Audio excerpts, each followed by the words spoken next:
Masal tayo mga idol. Ang ulam natin ang walang kasawaang dilata. So ang kanin natin ngayon ay tinatawag nilang bigas bukid. Kulay brown po siya pero masarap siya kainin. Kain tayo.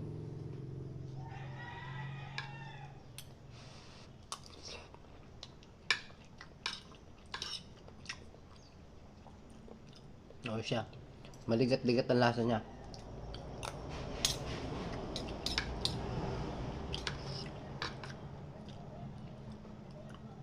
Ang lasa niya hindi katulad ng mga bigas na puti na mayumi.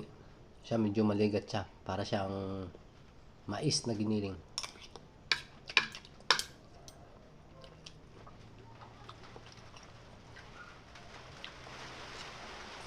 At ayan po, may kunting ulan na naman.